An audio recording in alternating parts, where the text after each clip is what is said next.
Today's session is called IQONIQ and IS Roma, Transforming Your Digital Fan Engagement Capabilities. And now I can officially introduce our guests for this session. Of course, it's Kazim and Atilla, the founder and CEO of IQONIQ, and Paul Rogers, Chief Strategy Officer at IS Roma. Gentlemen, thanks for joining us. Great to see you both. We've met on various occasions before. Before we start our conversation, I just wanted to set up this topic. And there's no question that the potential of fan engagement on digital spheres is endless. There's an estimated 4 billion people on social media, many more online in the now known more traditional forms of online and website engagement. Sports fans surely number that is close to that 4 billion mark as well of those that are on social media. And there's no question that football is the most popular sport, whether that's online or offline. I think it'd be fair to say that most sports fans looking for digital content are either going on the traditional social media platforms that are obviously curated for a variety of topics. Otherwise, they will go to their destination apps of teams and leagues and organizations. But it would be pretty fair to say that at the moment, there is not one holistic fan engagement platform out there where the sports fan knows they can go at any time of the day and night and get everything curated especially for their sports fandom. And that is what we're going to explore here today with the help of Kazim and Paul. Kazim, you are the founder and the CEO of IQONIQ, a new digital fan engagement platform that will be launched very shortly, and we'll get to the details of that in a moment. You aim to transform, to revolutionize the way that fans interact with rights holders, they interact with their idols, with their icons. First of all, the first question has to be, what is IQONIQ?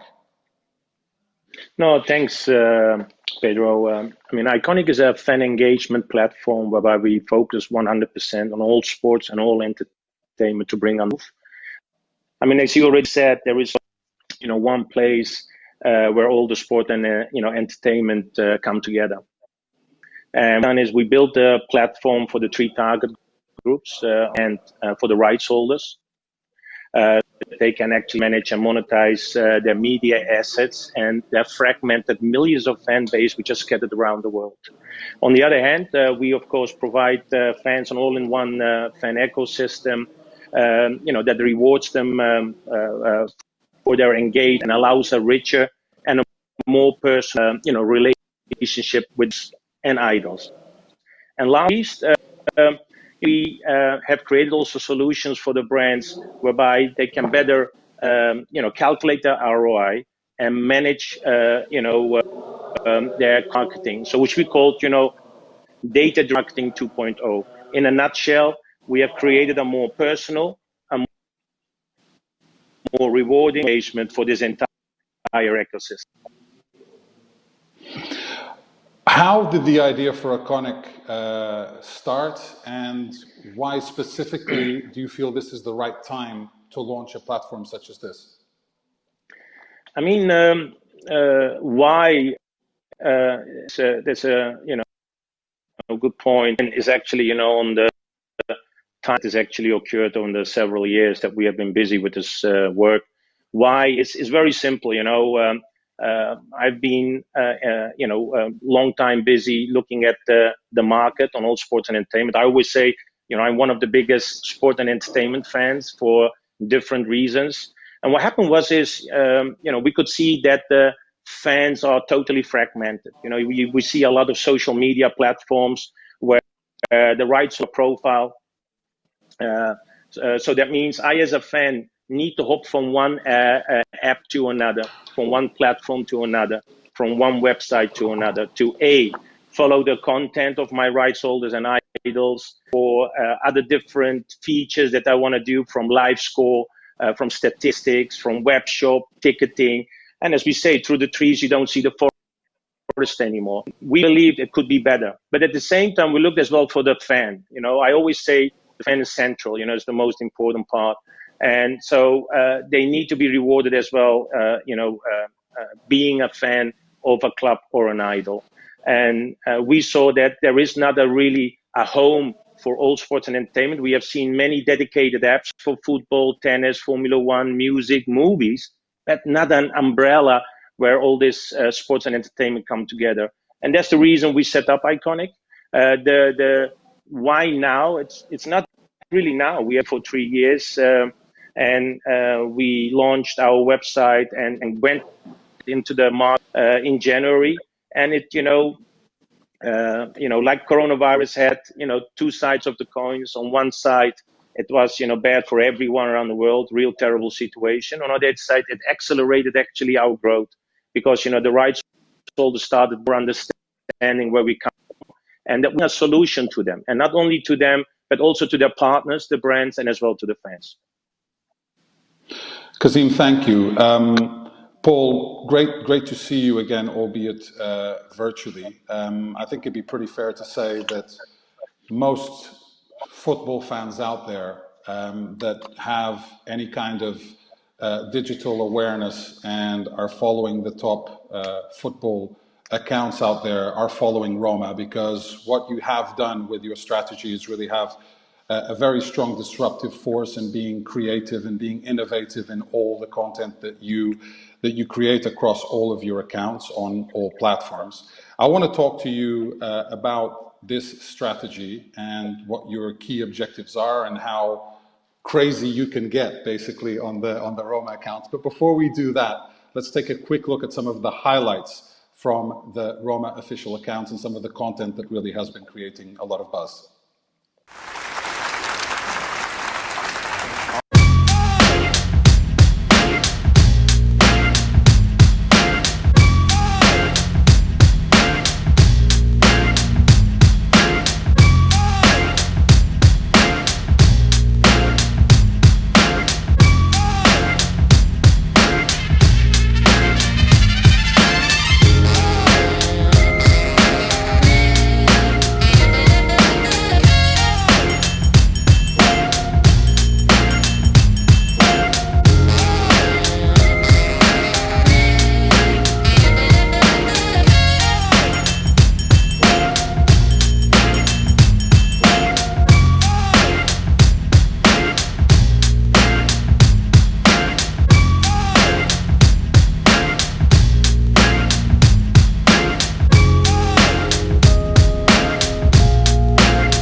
There you have it.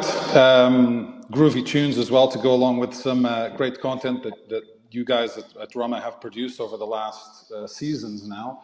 Of course, we've joined Kazim and Paul because Roma and IQONIQ are partners, and we'll go into that in just a second. But first of all, Paul, how would you describe in a nutshell what you were trying to do on digital platforms with the Roma brand and the Roma communication? Well, thanks, Pedro, for the really nice intro. I think what we've always done is just try to be very fan-centric in our approach. I mean, I know everyone says it's a bit of a cliche, but we've tried to use social media in the way that I think social media was started for, rather than it becoming a corporate channel, which I think many football clubs were doing for a long time. But I think your website is an opportunity to be a lot more corporate. But on social media, people want to be engaging. They want to engage with you. they want to be recognized, and a lot of the time they want to have fun. And that's what we've tried to do. We've tried to build up a sort of community of people, and it's not just those fans who follow us. There's fans of all clubs who choose to follow the Roma Twitter account in particular, also Instagram and other places we are. But ultimately, we're trying to be very fan friendly and to speak with a tone of voice that I think people would expect on social media. On a day-to-day basis, how do you know what to focus on regarding football, sport, and entertainment? And how much do you pay attention to the results that are going on the field? Because from my conversations with clubs a lot of times is they really frame their social conversation according to if they won, drew, or lost on the weekend. Yeah, I mean, we have to be totally conscious of what's happening on the football pitch. I mean, we have to be conscious of the mood amongst the fan base. But I'm not a fan of people or accounts that sort of shut down as soon as they have a bad situation or a bad result. We've used self-deprecating humor at times, but you have to find the time and the place to do that sort of thing. You have to understand the mood of the fans. I've seen some accounts sort of make jokes when they lose, and I think that's sort of disrespectful to the people who follow your team. But I think we try and find a good mix, and we adjust our strategy accordingly depending on what's going on. As you probably have seen over the last 18 months, we've been trying to use social media a lot for social good, with our Missing Children campaign, which we've tried to use the viral nature of transfer announcements, showcase people who are missing, young people who are missing. And just today, we've announced a 17-year-old girl from Italy has been found who featured in the Chris Smalling transfer announcement. So it's incredible news, really. That is a phenomenal campaign, and my congratulations for that as well, because I followed it now since the beginning of last season, if I'm correct. Yeah. I wanted to ask, obviously, for the people who do follow Roma and who have watched recent matches, they have noticed an iconic patch on the shirt sleeve of the club. You are partners now, and I'd like to ask both of you why you decided to join forces, and both of you talked about the importance of fandom or fan engagement. What can be done? What can be added to increase engagement and increase the interaction that exists between stakeholders in the digital fan sphere? Kazim, do you want to start? No, please, Paul, you first. I give the hard ball to you. Okay.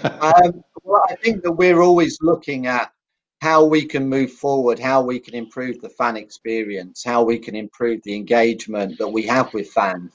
And I think me and Kazim had quite a few conversations, very long conversations about their strategy, what they were trying to do, also what we were trying to do. And we just found they were very much aligned. We're always looking at, I think, innovative approaches to take what we produce content in different ways and to ultimately build a better, stronger, deeper relationship with our fans. I think, I love social media. I love it because there's politics on there, there's pop culture on there, there's football on there. I love it. But lots of fans want to concentrate on sport, want to concentrate on, on the football in some cases. And not just one football club. We'll have fans who follow Juventus, follow Arsenal, follow Man United, who will also follow Roma. And I think as we see on platforms like Reddit, there's still big groups of communities who don't want to be involved in the politics stuff, don't want to be involved in the music stuff. They can get that elsewhere, and they just want to concentrate on football. And I know with IQONIQ, it's going to be more than football; it's going to be sport. But I think it's in one place, and I think the way that they're looking at how fans engage, and trying to reward engagement is something that was very in tune with what we were thinking. What would you like to add, Kazim? I mean, I think Paul said everything. He took my words, Paul. So thank you for that. But I mean, just to add, you already mentioned is the patch, right? I mean, we don't do sponsorship deals that many people maybe think. We are really a partnership. We are a partner of our rights holder. So we are the external, internal, fan engagement department. And on occasions, we do feasibility via a jersey or via LED or a far advanced, partnership deal that we do. And of course, everybody inside. So we have from football, basketball, Formula One, handball, even, the new sports, esports like Drone Champions League, you name it. And again, like we said, it's the, the home for all sports and entertainment. And with Roma, what we also like, as you already introduced, Roma, in the beginning, as, a very, they're seeing fan engagement on a top level. And we like that. And every rights holder is really looking into it or working already inside it. So everybody is really moving to that direction. As said, we had excellent, discussions, connections, and we both, all of us, are on the same page. And there is only winners here, no losers. So we have the three target groups, like I said, from rights holders, their fans, and brands. So it's an excellent ecosystem, and we are very proud that we are part of, the Roma family, and as well of any other rights holder that we have signed so far and will sign. Now, obviously, gentlemen, we're living in very peculiar times, very tough times for many people from a health perspective, business perspective. During the pandemic, I think one of the silver linings that appeared was the fact that we could all interact a lot more with each other using digital channels that were not necessarily anymore just a complement, but they were really the main channel of communication between us all. And for football clubs, especially with fans not being able to go to the stadiums, it was the only way that the clubs could communicate with their fan bases was online. What did you notice during COVID that can also maximize ideas and projects that were already perhaps being prepared before the pandemic hit? From our perspective, obviously, the world is the number one priority, and and people's health and safety. So when we talk about the losses that maybe football suffered, I think it pales in significance to the real issues. But obviously, the game changed completely. We went basically 3 months, I think, as a football club that no longer was a football club that played matches. We didn't have any stores open or anything like that. So we ultimately became a media company only. We were basically engaging with supporters in a different sort of way as well, and also, playing a lot on our foundation, Roma Cares, to actually give something back to the community. In terms of, we were out delivering food parcels to our oldest season ticket holders. We were raising money and delivering hospital equipment to those who needed it. So I think, what we saw, though, I think from lots of football clubs, was a much more creative way of engaging, because it can become quite easy to fall into the trap of pre-match game, post-match, pre-match game. And I think people started to communicate in different ways, added a lot of creativity, and I was really hopeful that once football returned somewhat back to normal, that all that creativity wouldn't go out the window, because we were supporting our fans, after they'd supported us all this time. So whether that was young children who were at home because their parents had to work from home, and trying to find ways to engage with them, or to bring fans closer, even though they couldn't be close in person. We're all using video chats in a way that we would have never used 6 months ago. What about you, Kazim? What did this period where people were engaging on digital platforms prove to you or show you regarding your project and the new capabilities and abilities to interact with people online? I mean, not really to prove to me or us, it's actually proof to the market. We have been our concept, our business for the last 3 years. Paul already touched some, points, problems that the rights holders and the fans were facing during the coronavirus. Is no sport, no entertainment, and our always been changing the game. How fans interact, with a club or idol in the sport and entertainment. and was rights holders were focusing, like Paul said. So you have the stadium, that is the hub. Fans are coming, fans are in the stadium, going home. And that was always been for the last 50 years, right? Even the last, seeing the digital revolution on fan engaged coming up, still that case. But that is maybe 1, 2, 3, 5% base of that rights holder. But what the fans that are outside the city, outside of the country, outside of the continent? And again, that's the fragmented fan base that are around. And that was the gap. That was the, a big missing point. How can we engage those people? Because, the rights holders were, of course, obviously and normal. No, we have to, take care of the fans in the stadium, and we will do it to the social media. But the social media is not built for fan engagement, right? There are limited tools. It was, evolved into, again, of a mix of everything. And I always say the same thing. You can have a Ferrari, but you want to now drive it on the beach. What's the point? It's not built for the beach. And so, that's the reason as well. You see the interaction and the engagement on social media between the fans and the rights holders between 0.5 and 4.5%. So what the COVID has done during this last 6 months, it just accelerated our growth into the market, because the rights holders really saw we need to engage in a different way, maybe, and we are complementary on what they already have as their dedicated app, as their social media channels that they have, their website, etc. And they see like we are really adding value to them, adding value to their fans and to their partners. And that's why it's a great partnership, and it becomes a far more easier communication with every rights holder around the world, from every sport or every entertainment. Finally, and let's pretend we're in a presidential debate, but one obviously where we're respectful to one another. In 30 seconds, what would the perfect fan engagement landscape be like for you on, let's say, an IQONIQ platform? Paul?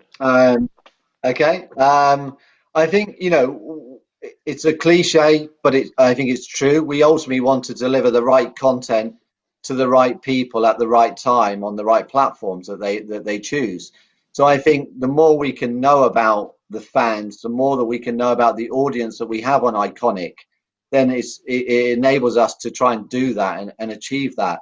Because the last thing we want to do is present content that's not relevant to people. And, we have to think about fans are all ages from everywhere. So not every piece of content fits everyone. So trying to fine tune what we do and deliver it to people, that's what we're going to try and do via IQONIQ. Final couple of sentences from you, Kazim, please, and then we have to definitely close. Yeah, thank you. From our point of view, again, as I mentioned, our vision is to be the home sports and entertainment. We built the platform for the 3 target groups, but we are a fan-centric platform. The fans stand central here. And what we have created is that the fans are feeling, very happy that they, interact in the best possible way. We have, everything, all the single different features that they would use from different apps in one single platform, social media content. But it doesn't end there, and it doesn't only start there. From gamification, from virtual reality, live streaming, broadcasting, highlights, scores, statistics, web shop, ticketing, etc., etc. And at the same time, my final point is, sport has also a responsibility to get people together. And what we say, the slogan, become one, that is what we want to bring out the message. Let's become one for a better community, like what happened during the COVID. We all got together. We're helping the community. And the sport is so powerful that it brings communities, cities, countries, even continents, even the global world together. But even powerful, it brings enemies together. And I believe that we, in the next few years, that we really can create this podium that we all together to create a better community. Kazim, Paul, thank you for your time. For all of those watching, you can keep an eye out for IQONIQ that will officially launch in November. So the countdown is on. Kazim and Paul talking about the importance of putting the fan at the center of the content creation and the engagement pyramid as well. Gentlemen, it was a pleasure to be with you here this afternoon. Also a pleasure to share all our thoughts with all of those who are watching. And let's hope that next year we'll all be able to be together in London to do this physically and talk about the continued success of the Roma content and platforms and the successful launch of IQONIQ. Gentlemen, thank you very much. Thank you to all of those watching. See you soon.